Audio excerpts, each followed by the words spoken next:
심장이 멎을 것만 같았습니다. 복도 불빛이 방 안으로 스며들었고 문틈 사이로 며느리의 시선과 마주쳤거든요. 시간이 정지한 것 같았어요. 손은 그곳을 움켜쥔 채였고 며느리는 모든 걸 봐버렸습니다. 크기를, 그리고 그 위에 박혀있던 구슬들까지. 며느리의 입에서 작고 낮은 신음이 새어나왔어요. 이게 대체 무슨 일이죠? 어떻게 이런 상황이 벌어진 걸까요? 사실 이 모든 건 며칠 전부터 시작된 일이었습니다. 제 이름은 강민석입니다. 올해 60이에요. 30년을 건설 현장에서 몸담았습니다. 대형 현장의 안전관리 소장으로 일했죠. 정년 후 지금은 충청남도 천안에 있는 전원주택에서 홀로 지내고 있어요. 아내는 4년 전에 세상을 떠났습니다. 암이었어요. 투병 기간이 꽤 길었죠. 아내의 마지막 말이 아직도 귓가에 생생합니다. 미안하다는 말과 함께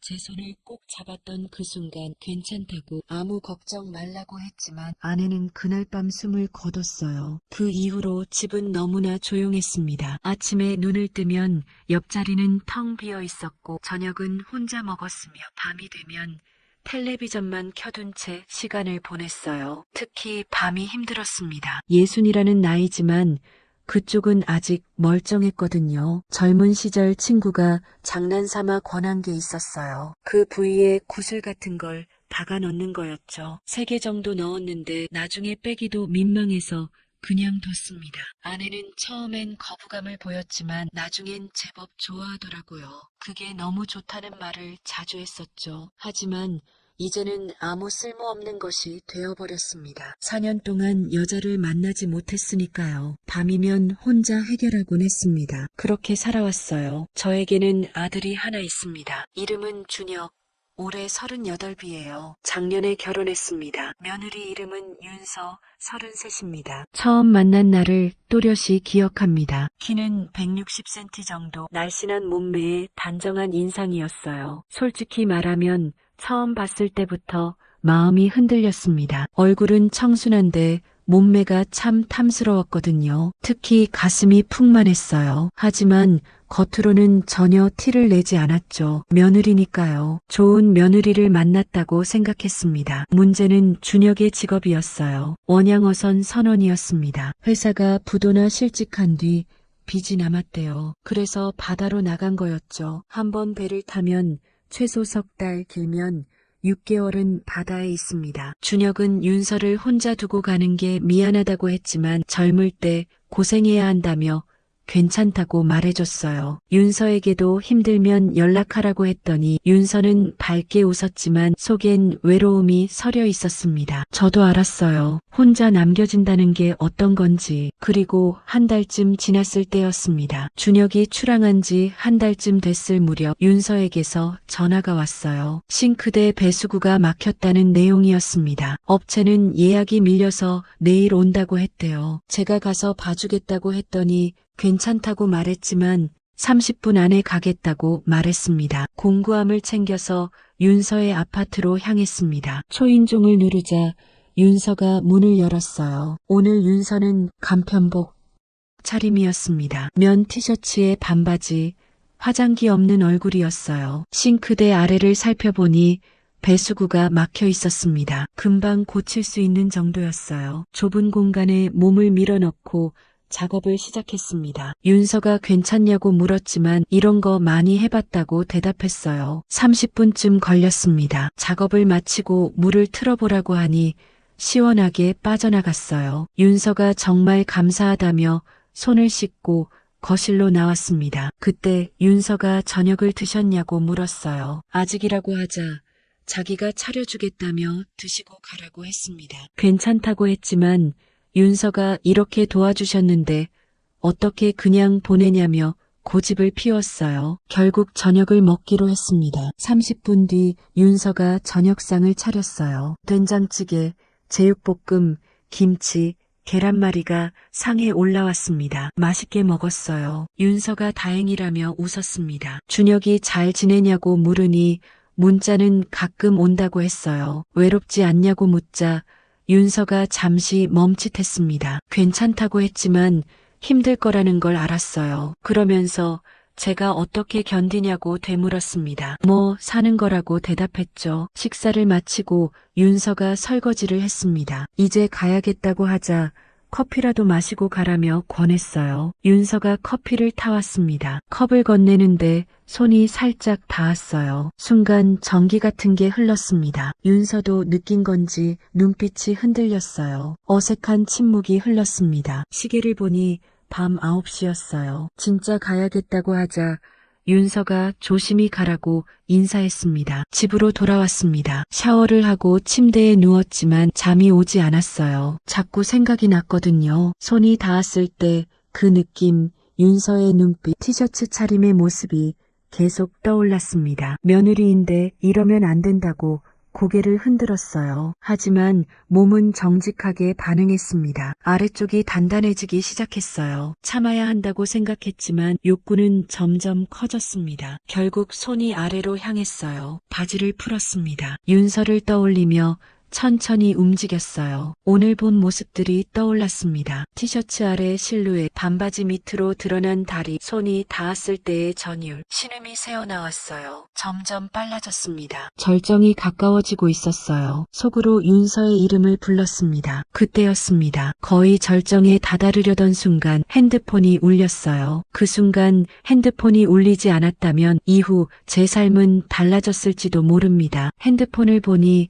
윤서였어요. 당황해서 바지를 올리고 전화를 받았습니다. 윤서가 아직 안 주무시냐고 물었어요. 아직 안 잤다고 하자 자기가 무섭다고 했습니다. 무엇이 무섭냐고 묻자 제가 가고 나서 베란다 쪽에서 이상한 소리가 난다는 거예요. 윤서의 목소리가 떨리고 있었습니다. 와줄 수 있냐고 물었고 너무 무섭다고 했어요. 금방 가겠다고 대답했습니다. 다시 옷을 입고 윤서에게로 향했습니다. 초인종을 누르자 윤서가 황급히 문을 열었어요. 윤서가 제 품에 안겼습니다. 괜찮다고 내가 왔다고 말해줬어요. 윤서는 정말 무서웠다며 떨고 있었습니다. 부드러운 감촉이 느껴졌어요. 윤서의 몸이었습니다. 이러면 안 된다고 생각하며 어디서 소리가 났냐고 물었어요. 베란다라고 했습니다. 베란다로 가서 확인했습니다. 창문이 조금 열려 있었고 바람에 빨래대가 흔들리고 있었어요. 바람에 빨래대가 흔들려서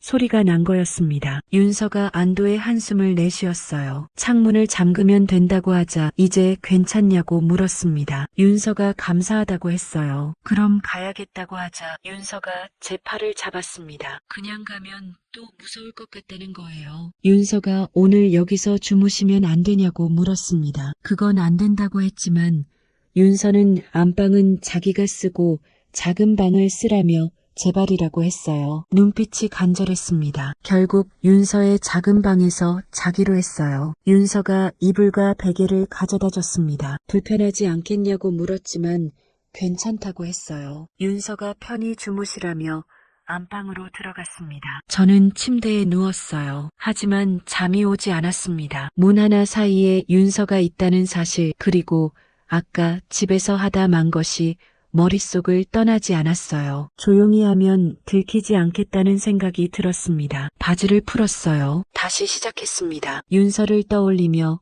오늘 본 모습들을 상상하며 품에 안겼을 때 부드러운 감촉을 기억하며 움직였어요. 작게 신음하며 점점 빨라졌습니다. 절정이 가까워지고 있었어요. 속으로 윤서의 이름을 불렀습니다. 그리고 바로 그때 문이 열렸습니다. 윤서가 물을 갖다 드리려 했던 거예요. 저는 깜짝 놀라 멈췄습니다. 하지만 이미 늦었어요. 복도 불빛이 방 안으로 새어 들어왔고 윤서가 문 앞에 서 있었습니다. 우리의 눈이 마주쳤어요. 시간이 멈춘 것 같았습니다. 윤서는 멍하니 저를 바라봤고 저는 얼어붙었죠. 제 손은 그곳을 잡고 있었습니다. 그리고 윤서는 모든 걸 봤어요. 크기를 그리고 그 위에 박힌 구슬들까지. 윤서의 입에서 작은 신음이 새어나왔습니다. 황급히 사과했어요. 윤서는 물을 갖다 드리려 했다며 당황해하며 문을 닫았습니다. 안방으로 뛰어가는 발소리가 들렸어요. 저는 그 자리에 굳어 있었습니다. 방금 무슨 일이 일어난 건지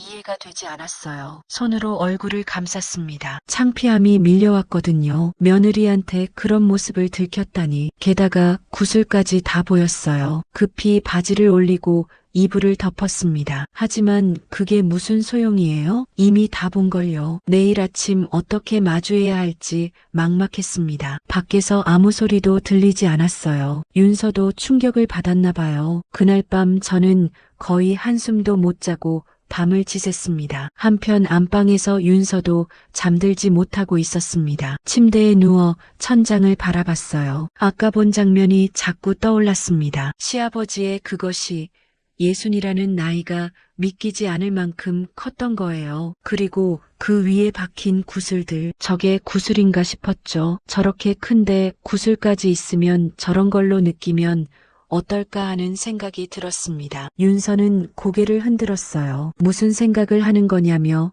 시아버지인데 이러면 안 된다고 스스로를 다잡았습니다. 하지만 자꾸 떠올랐어요. 남편 준혁은 솔직히 그쪽이 작은 편이었습니다. 그래서 윤서는 늘 아쉬웠어요. 조금만 더 컸으면 하는 생각을 자주 했죠. 그런데 오늘 본 시아버지의 것은 준혁의 2배는 되는 것 같았어요. 게다가 구슬까지. 윤서의 몸이 뜨거워지기 시작했습니다. 이러면 안 되는데 하고 생각했지만 멈출 수가 없었어요. 윤서의 손이 천천히 아래로 향했습니다. 시아버지를 떠올리며 아까 본 그것을 상상하며 작은 신음이 새어나왔어요. 하지만 아침이 오기 전 이미 모든 게 달라져 있었습니다. 아침이 밝았습니다. 저는 6시쯤 깼어요. 밤새 거의 못 잤습니다. 조용히 방문을 열었습니다. 부엌에서 소리가 들렸어요. 윤서가 아침을 준비하고 있었습니다. 윤서를 불렀더니 돌아보며 잘 주무셨냐고 물었어요. 둘 다 눈을 제대로 마주치지 못했습니다. 어색한 침묵이 흘렀어요. 윤서가 아침 드시고 가라고 했지만 괜찮다며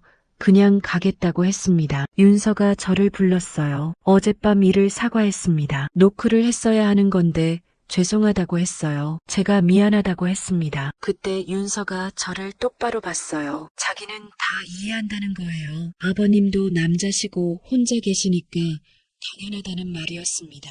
윤서의 얼굴이 빨개졌어요.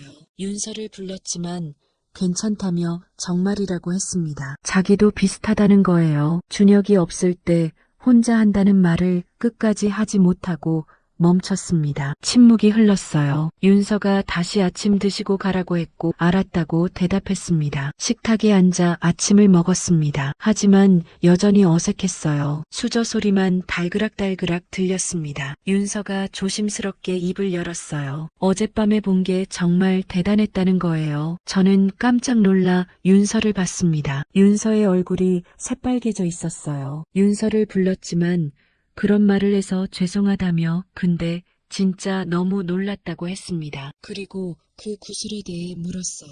젊었을 때 친구들 사이에서 유행했었다고 대답했습니다. 얼굴이 화끈거렸어요. 윤서는 신기하다며 저런 게 있는 줄 몰랐다고 했습니다. 그때 윤서가 작게 중얼거렸습니다. 저걸로 하면 어떤 느낌일까 하는 혼잣말이었어요. 윤서를 불렀더니 죄송하다며 혼잣말이었다고 황급히 말했습니다. 하지만 그 말은 이미 제 귀에 들어왔어요. 공기가 이상해졌습니다. 뭔가 선을 넘을 것 같은 느낌이 들었어요. 가야겠다며 황급히 일어났습니다. 윤서가 조심히 가라고 인사했어요. 집으로 돌아왔습니다. 하지만 머릿속은 복잡했어요. 윤서가 방금 뭐라고 했는지 계속 맴돌았습니다. 저걸로 하면 어떤 느낌일까? 설마 그런 뜻은 아니겠지 하고 생각했지만 확신할 수 없었어요. 그리고 일주일이 지났습니다. 그 일 이후로 윤서와 연락이 없었어요. 서로 어색해서 연락을 못한 거죠.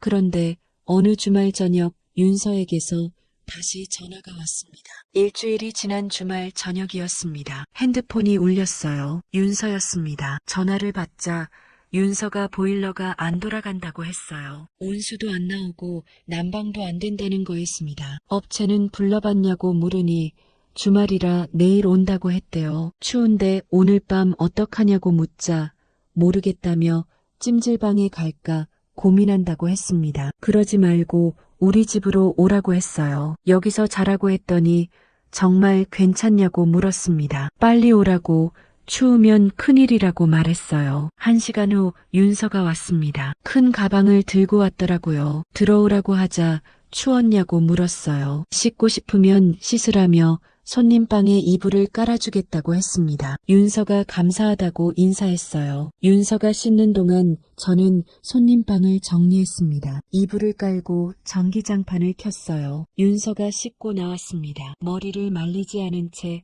편한 집안복 차림이었어요. 윤서가 저녁을 드셨냐고 물었습니다. 아직이라고 하자 자기가 뭘 해드리겠다고 했어요. 괜찮다며 배달시켜 먹자고 했습니다. 윤서도 그러겠다고 했어요. 치킨을 시켰습니다. 그리고 냉장고에 있던 소주를 꺼냈어요. 윤서에게 소주 괜찮냐고 물으니 좋다고 했습니다. 치킨이 도착하고 우리는 거실 테이블에 앉았어요. 건배하며 소주잔을 부딪혔습니다. 처음엔 어색했지만 술이 들어가자 분위기가 편해졌어요. 그날 일을 다시 사과했습니다. 정말 미안했다고. 윤서는 아니라며 자기가 노크를 했어야 하는 건데 오히려 미안하다고 했어요. 민망했냐고 묻자 윤서가 잠시 망설이다 대답했습니다. 민망하긴 했지만 신기했다는 거예요. 윤서는 아버님이 그렇게 건강하실 줄 몰랐다며 얼굴을 붉혔어요. 구슬이 아프지 않냐고 물었습니다. 익숙해져서 괜찮다고 대답했어요. 그때 윤서가 작게 중얼거렸습니다. 한번 느껴보고 싶다는 말이었어요. 윤서를 불렀더니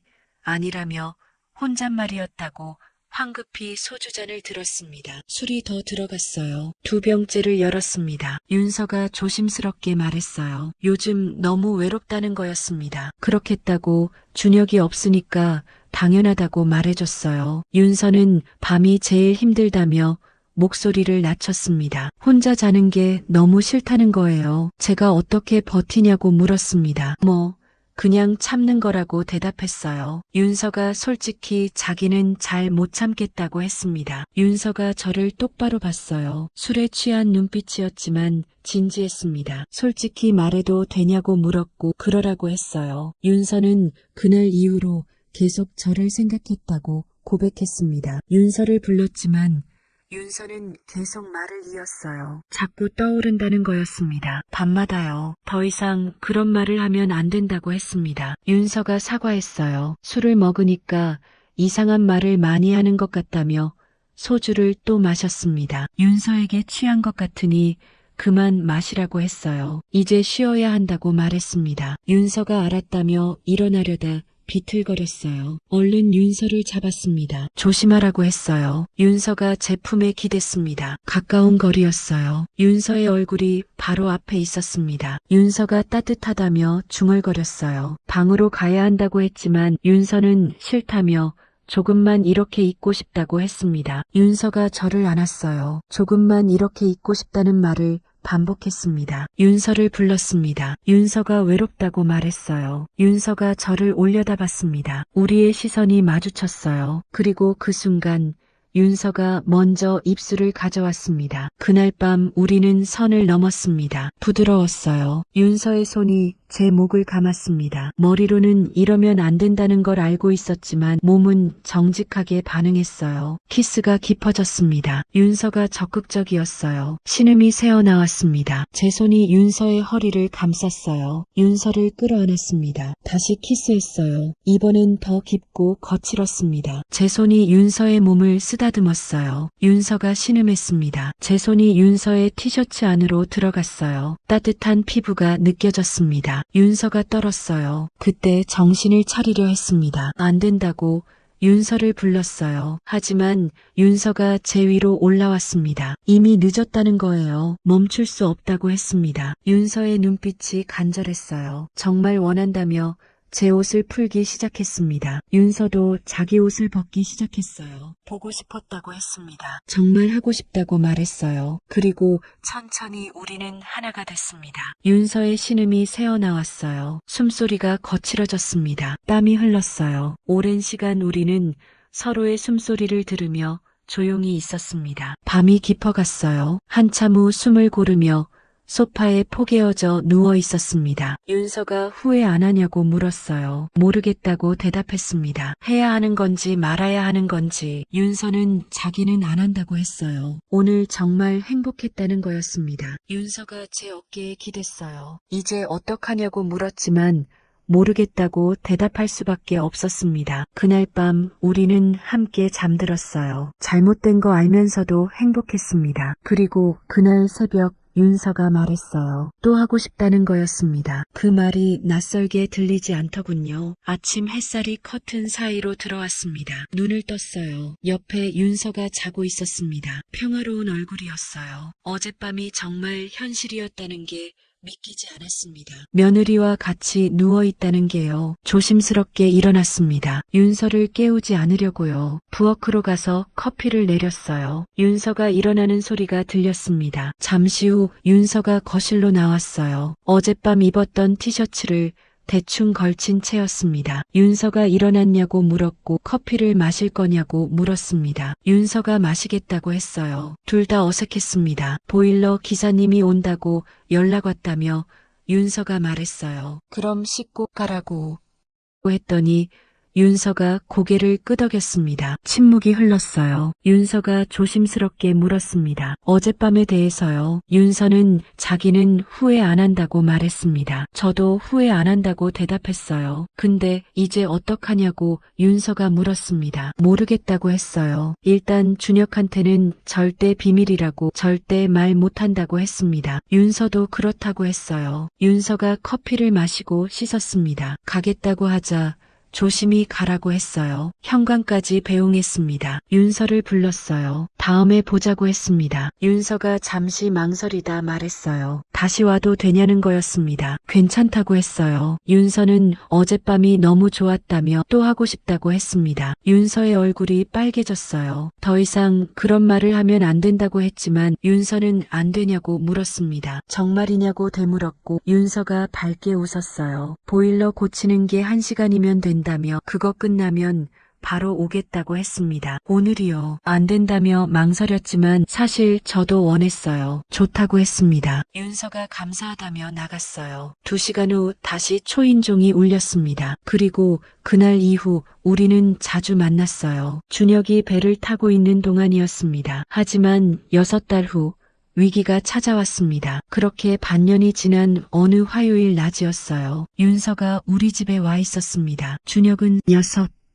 6달째 바다에 있었어요. 함께 거실에 앉아 있을 때였습니다. 현관문 여는 소리가 들렸어요. 준혁의 목소리였습니다. 아버지 계시냐는 소리에 우리는 얼어붙었어요. 준혁이 배에서 사고가 나서 족이 입항했다는 거였습니다. 잠깐만이라며 황급히 일어났어요. 윤서도 놀란 표정으로 저를 봤습니다. 어떡하냐는 눈빛이었어요. 일단 침착하게 하자며 거실로 나갔습니다. 준혁을 불렀어요. 그런데 준혁이 윤서의 신발이 있다며 물었습니다. 현관에 윤서의 신발이 있었던 거예요. 윤서가 왔다고 저녁 준비하러 왔다고 대답했습니다. 그때 윤서가 거실에서 나왔어요. 윤서가 준혁을 불렀습니다. 준혁이 여긴 어쩐 일이냐고 물었어요. 윤서는 아버님이 오늘 몸이 안 좋으시다고 해서 병원에 모셔가려고 왔다고 둘러댔습니다. 준혁이 저에게 어디가 아프냐고 물었어요. 감기 기운이 좀 있다고 대답했습니다. 준혁이 자기가 모셔야 한다고 했지만 윤서가 고맙다며 먼저 가겠다고 했어요. 준혁에게 이따가 집에서 보자고 하며 저에게는 쾌차하시라고 인사했습니다. 고맙다고 대답했어요. 윤서가 나갔습니다. 준혁과 저만 남았어요. 준혁이 죽을 끓여드리겠다고 했습니다. 고맙다며 식은땀을 흘렸어요. 방금 정말 큰일 날 뻔했다는 생각이 들었습니다. 그 일 이후 우리는 더 조심하게 됐어요. 절대 낮에는 만나지 않기로 했습니다. 준혁이 출항하고 일주일 후에나 만나기로 했어요. 윤서가 오늘 괜찮냐고 물으면 괜찮다고 대답했습니다. 저녁 늦게만 만났어요. 새벽에 헤어졌습니다. 조심히 들어가라고 했어요. 그 뒤로 시간은 조용히 흘러갔습니다. 우리의 관계는 계속됐어요. 준혁은 여전히 아무것도 몰랐습니다. 아내가 자기 아버지와 관계를 맺고 있다는 것을요. 3달에 한 번씩 집에 돌아올 때마다 행복하게 웃었죠. 준혁이 윤서에게 다녀오겠다고 인사하면 윤서는 조심히 다녀오라고 했어요. 준혁은 저에게 윤서를 잘 부탁한다고 했습니다. 걱정 말라고 대답했어요. 준혁이 떠나면 우리는 다시 만났습니다. 금기를 넘은 관계였지만 우리는 멈출 수 없었어요. 서로를 너무 필요로 했으니까요. 윤서가 사랑한다고 말하면 저도 같은 말을 했습니다. 잘못된 거 알면서도 우리는 계속 만났어요. 준혁이 배를 타고 있는 동안 우리는 함께 있었습니다. 그리고 앞으로도 준혁이 바다에 머무는 한 우리는 육지에서 또 다른 항해를 이어갈 거예요. 비밀스럽고 조심스럽게요. 하지만 멈출 수 없이 이게 옳은 건지 그른 건지 저는 아직도 모릅니다. 하지만 한 가지는 확실해요. 우리는 서로를 필요로 한다는 것, 그리고 그 온기는 누구에게도 들키지 않을 거라는 것, 영원히요. 인생은 언제나 예상치 못한 순간에 우리를 시험합니다. 옳고 그름의 경계가 희미해질 때, 우리는 비로소 자신이 얼마나 외로운 존재인지 깨닫게 되죠. 하지만 중요한 건 그 외로움 속에서도 끝내 인간으로서의 따뜻함을 잃지 않는 것입니다. 사랑이든 후회든 그 모든 감정은 결국 살아있다는 증거니까요. 지나간 시간 속 잘못된 선택도 누군가에겐 깊은 상처로 남겠지만 또 누군가에겐 삶을 돌아보게 하는 거울이 됩니다. 오늘의 이야기가 마음에 남았다면 당신도 한 번쯤 묻고 싶을 겁니다. 내 인생의 마지막 사랑은 어떤 모습이었을까? 노후의 여정은 그런 질문에서 시작됩니다. 당신의 하루가 조금 더